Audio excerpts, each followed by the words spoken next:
യേശുക്രിസ്തുവിൻ്റെ പരിശുദ്ധമായ നാമത്തിൽ എല്ലാ പ്രിയപ്പെട്ടവർക്കും മോർണിംഗ് ഡ്യൂവിലേക്ക് സ്വാഗതം.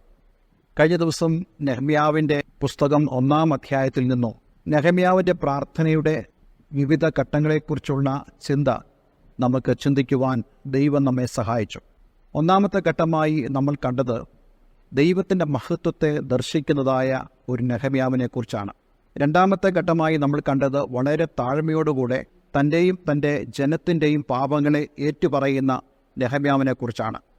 മൂന്നാമത്തെ ഘട്ടം എന്ന് പറയുന്നത് ദൈവത്തിൻ്റെ വാഗ്ദത്തങ്ങളെ ദൈവത്തെ ഓർമ്മിപ്പിക്കുന്ന നെഹമ്യാവിനെയാണ് നമുക്ക് കാണുവാൻ സാധിക്കുന്നത്. ഇന്ന് നമ്മൾ ചിന്തിക്കാൻ പോകുന്നത് നാലാമത്തെയും അവസാനത്തെയും ഘട്ടമാണ്. നമ്മുടെ പ്രാർത്ഥനകൾക്കും ഈ 4 ഘട്ടങ്ങൾ ഉള്ളത് വളരെ നല്ലതാണ്. കാരണം വളരെ എഫക്റ്റീവായിട്ടുള്ള പ്രാർത്ഥനയ്ക്ക് അത് കാരണമായി തീരും. വിശുദ്ധ വേദപുസ്തകത്തിൽ വളരെ പ്രധാനത്തോടെ ശ്രദ്ധയോടുകൂടിയുള്ള പ്രാർത്ഥനയെക്കുറിച്ച് നമുക്ക് കാണാൻ കഴിയുന്നുണ്ട്. എഫക്റ്റീവ് ആൻഡ് ഫെർവൻറ്റ് പ്രെയർ എന്നാണ് നമുക്ക് വിശുദ്ധ വേദപുസ്തകത്തിൽ കാണുവാൻ സാധിക്കുന്നത്. നീതിമാൻ്റെ ശ്രദ്ധയോടുകൂടിയ പ്രാർത്ഥന വളരെ ഫലിക്കുന്നു. ശ്രദ്ധയോടുകൂടിയുള്ള പ്രാർത്ഥന എന്ന് പറയുമ്പോൾ തീർച്ചയായിട്ടും നെഹമ്യാവിൻ്റെ പ്രാർത്ഥന ശ്രദ്ധയോടുകൂടിയുള്ള പ്രാർത്ഥനയ്ക്ക് ഒരു ശ്രേഷ്ഠമേറിയ ഉദാഹരണമാണ്. നെഹമ്യാവ് പ്രാർത്ഥിച്ചതുപോലെ തന്നെയാണ് അപ്പോസ്തലന്മാരുടെ പ്രാർത്ഥനയുമെന്ന് നമുക്ക് വിശുദ്ധ വേദപുസ്തകത്തിൽ നിന്നും മനസ്സിലാക്കുവാൻ കഴിയും. അങ്ങനെയാണെങ്കിൽ തീർച്ചയായിട്ടും ഞാൻ വിശ്വസിക്കുന്നു, മനസ്സിലാക്കുന്നു, കർത്താവ് യേശുക്രിസ്തു ഈ ഭൂമിയിലായിരുന്ന സമയത്ത് ശിഷ്യന്മാരോട് എപ്രകാരം പ്രാർത്ഥിക്കണം എന്നതിനെക്കുറിച്ച് പറയുമ്പോഴും ഇതേ ഒരു മാതൃക നമുക്ക് കാണുവാൻ സാധിക്കുന്നുണ്ട്. അതുകൊണ്ട് എന്നെ കേൾക്കുന്ന പ്രിയമുള്ളവരെ, നിങ്ങളുടെ പ്രാർത്ഥനയിലും ഇപ്രകാരമുള്ള ഒരു പാറ്റേൺ ഉണ്ടാകണം. അങ്ങനെയാണെങ്കിൽ നിങ്ങളുടെ പ്രാർത്ഥന കൂടുതൽ ഫലപ്രദമായി തീരുവാനിടയായി തീരും.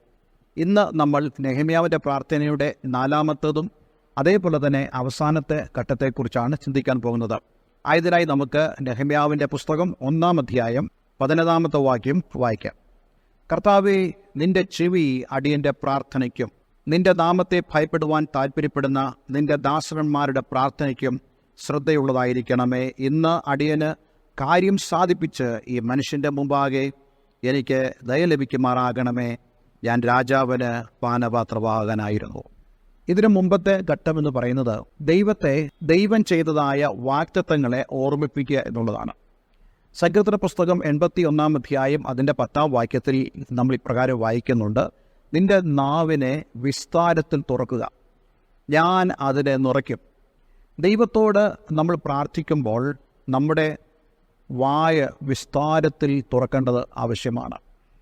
ആ വിസ്താരത്തിൽ തുറക്കുക എന്ന് പറയുന്നതിൻ്റെ അർത്ഥം ദൈവത്തോട് നമ്മൾ ഹൃദയം തുറന്ന് വായ തുറന്ന് സംസാരിക്കുക. നമുക്ക് പറയാനുള്ളത് ദൈവത്തിൻ്റെ വാഗ്ദത്തങ്ങളെക്കുറിച്ചാണ്. നമുക്ക് അപേക്ഷിക്കാനുള്ളത് നമ്മളുടെ പാപക്ഷമയെക്കുറിച്ചാണ്. ഇപ്രകാരം നമ്മൾ പ്രാർത്ഥിക്കുന്നെങ്കിൽ ദൈവം നമുക്ക് തരുന്നതായി പ്രോമിസാണ്.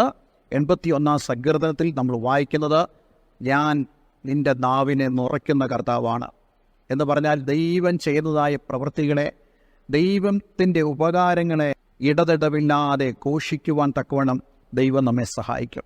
ഇന്ന് ഈ വചനം കേൾക്കുമ്പോൾ പ്രിയമുള്ളവരെ, നിങ്ങൾ ഇതുപോലെ തന്നെ നിങ്ങളുടെ വായ വിസ്താരത്തിൽ തുറന്നാൽ നന്മകളാൽ നിങ്ങളുടെ നാവിനെ ദൈവം നിറയ്ക്കുവാനിടയായിത്തീരും.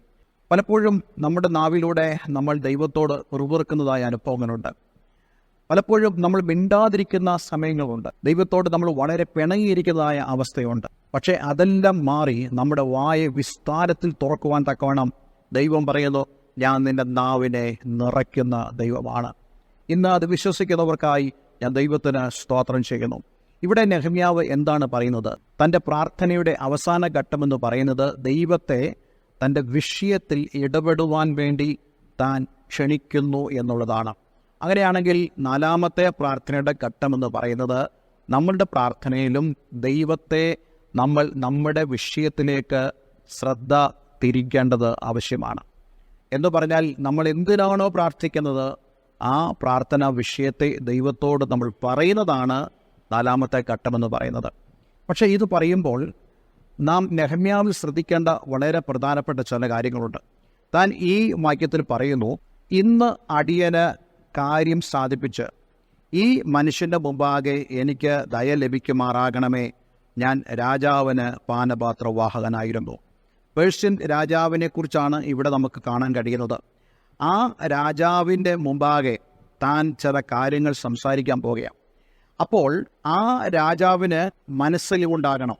ആ രാജാവ് തൻ്റെ അപേക്ഷ അനുവദിച്ചു തരണം. ആ രാജാവിൻ്റെ ഹൃദയത്തെ ദൈവമേ നീ നിയന്ത്രിക്കണം. ദൈവത്തിൻ്റെ വചനത്തിൽ നമുക്ക് കാണാൻ കഴിയുന്നുണ്ട്, രാജാക്കന്മാരുടെ ഹൃദയം ദൈവത്തിൻ്റെ കയ്യിൽ നീർത്തോട് പോലെ ഇരിക്കുന്നു. ഈ ഒരു കാര്യം നമ്മൾ മനസ്സിലാക്കേണ്ടത് വളരെ ആവശ്യമാണ്. രാജാക്കന്മാർ മാത്രമല്ല, ഏത് ഉന്നത സ്ഥാനീയരാണെങ്കിൽ പോലും അവരെ പോലും നിയന്ത്രിക്കുവാൻ കഴിവുള്ളവനായ ഒരു ദൈവമാണ് നമുക്കുള്ളത്. അങ്ങനെയാണെങ്കിൽ ദൈവത്തോട് ഈ ഒരു കാര്യത്തിൽ ദൈവമേ നിൻ്റെ ശ്രദ്ധ പതിപ്പിക്കണമേ എന്ന് നാം പ്രാർത്ഥിച്ചാൽ തീർച്ചയായിട്ടും ദൈവം ആ രാജാവിൻ്റെ ഹൃദയത്തോട് സംസാരിപ്പാൻ ഇടയായിത്തീരും. ഇന്ന് ഞാൻ നിങ്ങളോട് പറയട്ടെ, നിങ്ങളുടെ ജീവിതത്തിൽ ഏത് പ്രശ്നങ്ങളാണെങ്കിൽ പോലും അവയിലെല്ലാം നിങ്ങൾക്കായി പ്രവർത്തിപ്പാൻ കഴിവുള്ളവനായ ഒരു ദൈവത്തെയാണ് നമുക്ക് വിശുദ്ധ ബൈബിളിലൂടെ കാണുവാൻ സാധിക്കുന്നത്. പക്ഷേ നാം ഇതുപോലെ തന്നെ പ്രാർത്ഥിക്കണം. നമ്മുടെ പാപങ്ങളെ ഏറ്റുപറയണം. ദൈവത്തിൻ്റെ വാഗ്ദത്തങ്ങളെ നമ്മൾ ദൈവത്തെ ഓർമ്മിപ്പിക്കണം. നമ്മുടെ വിഷയത്തിലേക്ക് നാം ദൈവത്തെ കൊണ്ടുവരേണ്ടത് ആവശ്യമാണ്. എന്താ സംഭവിച്ചതെന്ന് നമുക്കറിയാം. ഈ രാജാവിൻ്റെ മുമ്പാകെ നെഹമ്യാവ് ചെന്നപ്പോൾ രാജാവ് ഇങ്ങോട്ട് ചോദിക്കുകയാണ്, എന്താ നെഹമ്യാവേ നിൻ്റെ മുഖം വല്ലാതെ വിഷമിച്ചിരിക്കുന്നത്? നോക്കിക്കേ, ഇത് രാജാവ് ചോദിക്കേണ്ട കാര്യമൊന്നുമില്ല. പക്ഷേ രാജാവിന് ഒരു മനസ്സലിവ് തോന്നുക, അത് ദൈവം കൊടുത്തതായ ഒരു മനസ്സലിവാണ്. അപ്പോൾ ചോദിക്കുന്നു, നിൻ്റെ മുഖം എന്താ വാടിയിരിക്കുന്നത്? അപ്പോൾ നെഹമ്യാ പറയുകയാണ്, എൻ്റെ പിതാക്കന്മാരുടെ കല്ലറകളുള്ള പട്ടണം ശൂന്യമായും അതിൻ്റെ വാതിലുകൾ തീ കൊണ്ടും വെന്തും കിടക്കുന്നു. അപ്പോൾ രാജാവുമായിട്ടുള്ള സംഭാഷണത്തിൽ രാജാവ് പറയുകയാണ്, നീ പൊക്കോളൂ, നിൻ്റെ രാജ്യത്തിലേക്ക് പൊക്കോളൂ. മാത്രമല്ല, പോകുന്ന വഴിയിൽ നീ കടക്കുന്ന രാജ്യങ്ങളിലുള്ള രാജാക്കന്മാർക്ക്, അവിടെയുള്ള സൈന്യാധിപന്മാർക്ക് കൊടുക്കേണ്ട അനുമതി പത്രങ്ങളും ഞാനിതാ നിനക്ക് വേണ്ടി തയ്യാറാക്കുകയാണ്. നോക്കിക്കേ, ചോദിക്കുന്നതിലും നനയ്ക്കുന്നതിലും അത്യന്തപരമായി ചെയ്യുന്ന ഒരു ദൈവത്തെയാണ് നാം സേവിക്കുന്നത്. അങ്ങനെയാണെങ്കിൽ ഇന്ന് ഞാൻ നിങ്ങളോട് പറയട്ടെ, നിങ്ങളുടെ ജീവിതത്തിലും നിങ്ങൾ ചിന്തിക്കുന്നതിലും നിങ്ങൾ അവനോട് ചോദിക്കുന്നതിലും അധികം ദൈവം നിങ്ങൾക്ക് വേണ്ടി ചെയ്യാൻ ഒരുക്കമുള്ള ദൈവമാണ്. പക്ഷേ നാം അവൻ്റെ മുമ്പാകെ താണു വീഴണം. നാം അവൻ്റെ മുമ്പാകെ നമ്മെ തന്നെ സമർപ്പിക്കണം. നാം അവൻ്റെ മുമ്പാകെ നമ്മെ തന്നെ താഴ്ത്തി നമ്മുടെ വിഷയത്തിൽ അവന് നാം നിയന്ത്രണം ഏൽപ്പിച്ചു കൊടുത്താൽ ദൈവം നിങ്ങൾക്ക് വേണ്ടി പ്രവർത്തിക്കും. ഒരു വാക്ക് നമുക്ക് പ്രാർത്ഥിക്കാം. സ്വർഗീയ പിതാവേ, ഈ നല്ല സമയത്തിനായി ഞങ്ങൾ അങ്ങേക്ക് നന്ദി പറയുന്നു. വളരെ അനുഗ്രഹിക്കപ്പെട്ട ഒരു സന്ദേശം ഞങ്ങൾക്ക് ചില ദിവസങ്ങളായി ചിന്തിപ്പാൻ തക്കവണ്ണം അങ്ങ് സഹായിച്ചല്ലോ. ഞങ്ങളുടെ ജീവിതത്തിലും ഞങ്ങളുടെ പ്രാർത്ഥന ഈ നെഹമ്യാവും അപ്പോസ്തലന്മാരും പ്രാർത്ഥിച്ചതുപോലെ 4 ഘട്ടങ്ങളിലൂടെ കർത്താവെ ശ്രദ്ധയോടുകൂടെ നിന്റെ സന്നിധിയിൽ പ്രാർത്ഥിപ്പാനും ദൈവം മഹത്വം കാണുവാനും ഞങ്ങളെ സഹായിക്കണമെന്ന് പ്രാർത്ഥിക്കുന്നു. പ്രാർത്ഥന കേട്ടതിനായ നന്ദി, യേശു ക്രിസ്തുവിൻ നാമത്തിൽ തന്നെ. ആമേൻ, ആമേൻ. നിങ്ങൾക്കെല്ലാവർക്കും ഈ ദിവസങ്ങളിലെ സന്ദേശം വളരെ അനുഗ്രഹപ്രദമായി തീർന്നു എന്ന് ഞാൻ വിശ്വസിക്കുന്നു. നിങ്ങളുടെ പ്രാർത്ഥന ജീവിതം വളരെ രൂപാന്തരപ്പെട്ടുവെങ്കിൽ തീർച്ചയായിട്ടും യൂട്യൂബ് ചാനലിൻ്റെ കമൻറ്റ് സെക്ഷനിൽ നിങ്ങൾ അതിൽ രേഖപ്പെടുത്തുക. അത് ദൈവരാജ്യത്തിനും ദൈവനാമത്തിനും മഹത്വമായിരിക്കും. എല്ലാവർക്കും നല്ലൊരു ദിവസം ആശംസിക്കുന്നു. God bless you all. Thank you for watching Morning Dew. Kindly tune up for next day messages.